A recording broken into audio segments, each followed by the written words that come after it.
Hello folks, welcome back. Sawubona, good day, goeiedag, willkommen, bonjour. Chris here once again with Indaba Africa. Today I'd like to talk to you about something that just kind of set me off a little bit here. And that specifically is an article that appeared in South Africa's Mail and Guardian by Nick Turst, a journalist who covers security issues. This article appeared on the 1st of May and it's entitled Exclusive. The U.S. military's plans to cement its network of African bases. May 1st, 2020. Wow. The U.S. military is going to cement its network of military bases. That's some pretty scary stuff. What's going on here?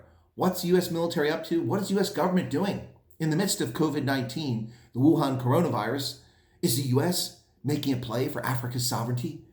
Is it building bases? Is this neocolonialism? No, it's not any of that. And frankly, it's getting a bit old. This has been debunked repeatedly, what's going on here. Nick Turst takes a collection of information publicly available through a Freedom of Information Act, uses that information and interviews with a few general officers of the African Command, takes their quotes, applies his own words to it, and then paints a very troubling picture about something that is not anywhere near what it is. So let's talk about this exclusive U.S. cements its network of African bases. These internal documents indicate that the U.S. Africa Command has plans to spend $330 million for construction on military installations or military bases between 2021 and 2025. $330 million, that sounds like a lot of money. It is a lot of money. But that's over 5 fiscal years. That works out to $66 million per year. Now, he also sets the stage talking about the U.S. is doing this all over the continent, 27 different outposts in which over 6,000 U.S. troops on any given day are stationed. Factual information, wrong appellation, the wrong term used to describe what's going on here. Now, what's interesting is that within the article, Mr. Turst gets facts right. He clearly states things that are correct, but he also does so in a very misleading fashion to serve whatever purpose he's looking for here. So let's talk about this. Djibouti. Djibouti is the location of Camp Lemonnier.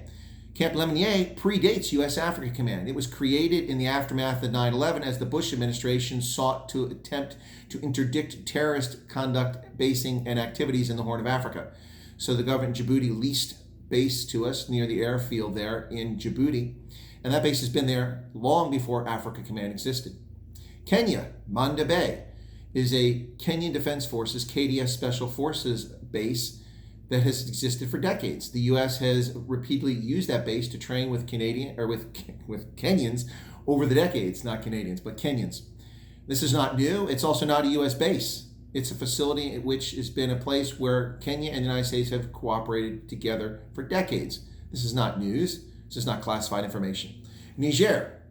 This comes down to the air base or drone base, unmanned aerial vehicle, UAV, whatever term you'd like to use for those devices, in Agadez. This is about a base that's built there. But that base belongs to the FAN, Force Armée Nigérienne, the Armed Forces of Niger, not to the U.S. government.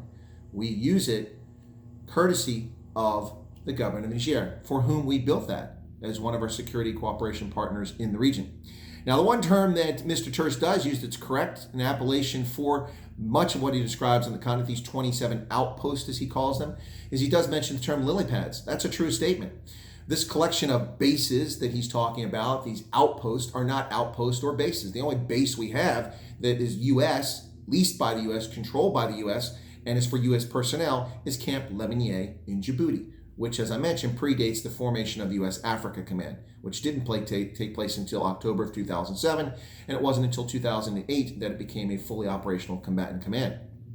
For the first year, it was under European Command, which had managed the affairs in much of Africa, along with Central Command and Pacific Command prior to the formation of U.S. Africa Command. So lily pads is a much more accurate term.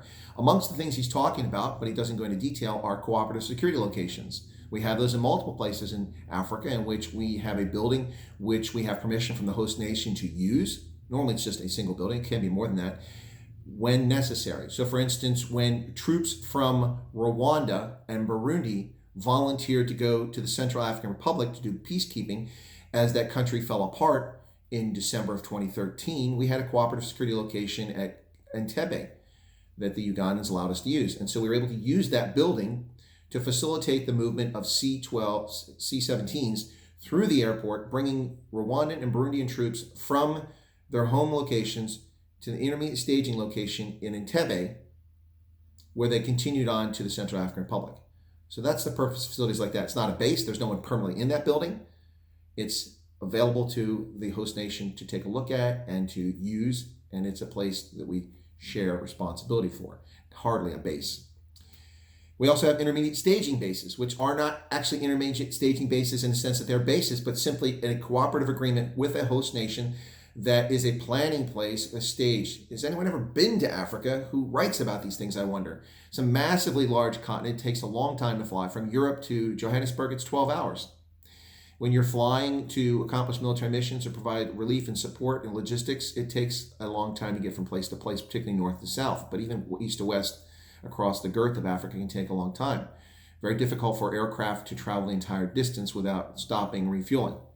And so we have these intermediate staging bases, permissions, so that the U.S. military can go into certain countries and use them with the permission of the country to do an operation elsewhere. That's the purpose of that. These aren't bases, and that's a misleading term. Yes, they're long-term agreements, absolutely. The deal is to work these things so they are long-term agreements. And this predates the U.S. Africa Command by decades. The European Command had these sorts of agreements in Zaire with Mobutu, and has had these in other countries around the continent for decades. So this is very misleading, this impression of giving this U.S. Africa Command is taking over Africa. And that's what the intent of this article appears to be, is to inflame people about Africa Command and its activities in Africa, and to give the impression that there's a lot more happening than there really is. Very misleading, very disingenuous. So, in any given day, 6,000 U.S. troops operate from 27 outposts. That's the statement that is in Mr. Terse's article. Factually true, but the context is invalid and incorrect. Let me put this in a proper context for you. On any given day across Africa, any day of the year, there can be as many as 6,000 U.S. personnel, military and civilian, almost entirely military, but civilians as well, who are in Africa for one reason or another. Many of them are in Africa doing military-to-military exchanges, meeting with African counterparts, a small team of 3 to 5, sometimes more in different countries. But the majority of these troops are based in Djibouti, over 4,000 of the 6,000. Now, he also points out that in Niger and Agadez, there's 800 U.S. troops. Technically, that's true, 800 U.S. troops. But those 800 U.S. troops are overwhelmingly, almost nearly all, U.S. Air Force personnel. And most of them are support personnel and logistics personnel and security personnel for security of the installation. Very few of them are operators, combat operators, pilots, or UAV pilots, things like that. Very few. The numbers are actually quite small. So you can say 800 troops, but that's misleading. It's a true story, true statement, but it's very misleading. And that's for Juniper Shield, which he mentions in the article. Now, the interesting thing I find about all this is that Mr. Terse describes Camp Lemonnier, which is located in Djibouti, as the crown jewel of Africom's military bases in Africa. The crown jewel. I asked Mr. Terse, have you been there? Seriously? The crown jewel? I have been there repeatedly, multiple times, and I've slept there in a metal container. I'd hardly call that the crown jewel. It's an amalgamation of temporary buildings and structures put up amidst permanent structures. And over the years, since 2003, the U.S. government has built more and more permanent structures, but hardly the crown jewel. Hardly the crown jewel. Man, now of the money that's spent, this $330 million. Let me put this in further context for you, ladies and gentlemen. Over 5 years, 5 fiscal years, we're talking $330 million. Okay, that's $66 million per year. At the same time that the Department of Defense in 2020, and we can project this out, it's a similar amount of money, but in 2020, the Department of Defense will spend $705 billion. So over the course of those 5 fiscal years, we can expect to see defense spend $3.525 trillion. And for base repair, construction, and maintenance in Africa, we're talking about $330 million. Now, Mr. Terse says 27 outposts, 6,000 troops. Later, he corrects the correct information he provides with 4,000 plus troops in Djibouti. So that leaves less than 2,000 troops scattered across the rest of the continent. And of that, 800 are in Niger. So that leaves 1,200 spread over 50 countries. Really? Okay. So not exactly the invasion that is portrayed here. Additionally, the amount of money is a drop in the bucket when we look at what it costs to maintain and operate bases and facilities. So, $66 million per year over 5 years. Of the $330 million, $286 million, according to the documents in Mr. Terce's own article, will be spent at Camp Lemonnier. That means that only $44 million will be spent elsewhere over the course of 5 years, less than $10 million over 5 fiscal years. But it gets better. Of that $44 million, $34 million is slated for the Kenyan Defense Forces base at Manda Bay, a special forces operating base, among other things, which is a location where U.S. troops have trained, special forces and others, with the Kenyan Defense Forces for decades.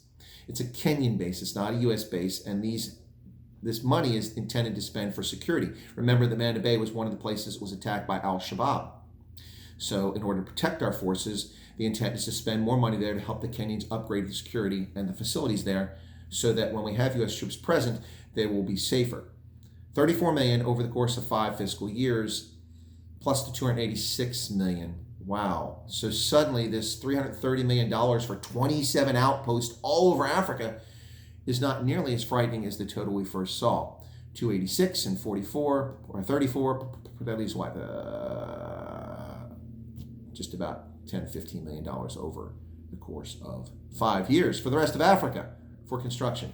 Yeah, so this is what happens when people take facts, they interview people, and they present a narrative rather than reporting the story.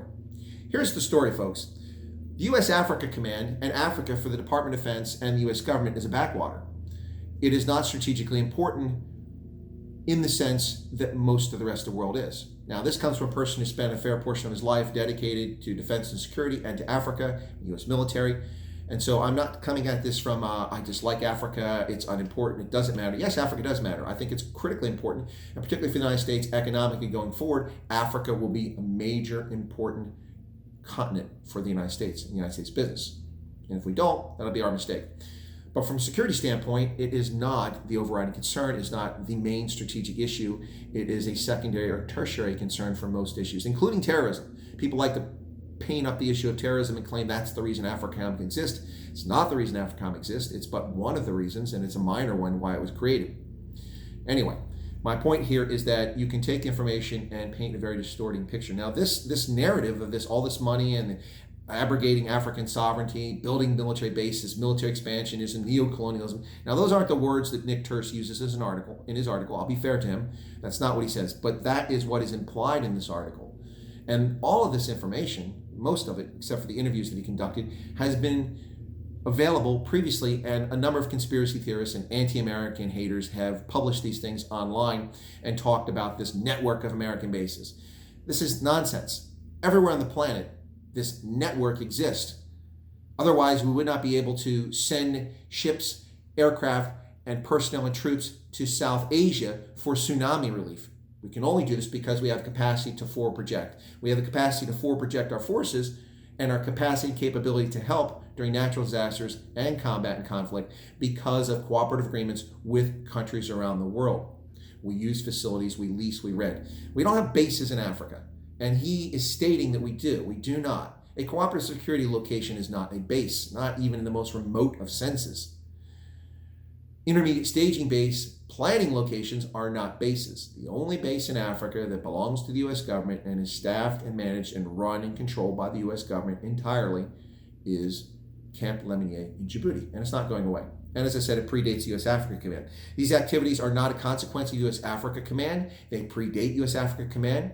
However, the terrorism and the counterterrorism fight that's taking place in a wide band from the Sahel, from Senegal all the way across Africa to Somalia, is a more recent development that occurred before the creation of Africa Command, but has continued since then. So Africa Command has had more of a focus on it than European Command or Central Command had prior to that. But the fact that there was action, the evidence and proof is right there, and the fact that the existence of Camp Lemonnier, as I mentioned, predates U.S. Africa Command by half a decade. And so Central Command, which created that location and leased that base from Djibouti, had eyes on what was happening there. It's just very distressing, folks, and frustrating to see these misleading and sensationalist things happen, distorting the argument here. Here's the bottom line. The United States government plans to spend $330 million on military installation construction in Africa from fiscal year 2021 to 2025. $330 million out of a defense budget of $3.5 trillion during that time frame, roughly. The vast bulk of that money will be spent at Camp Lemonnier, $286 million of the $330 million. A further $34 million at Manda Bay, which is a location the U.S. government has worked with the Kenyan Defense Forces for decades. That leaves a paltry amount of money being spent elsewhere. And the attempt to paint this as something other than it is disturbing. U.S. Africa Command does not impinge on the sovereignty of African states. It never has. I doubt that it would.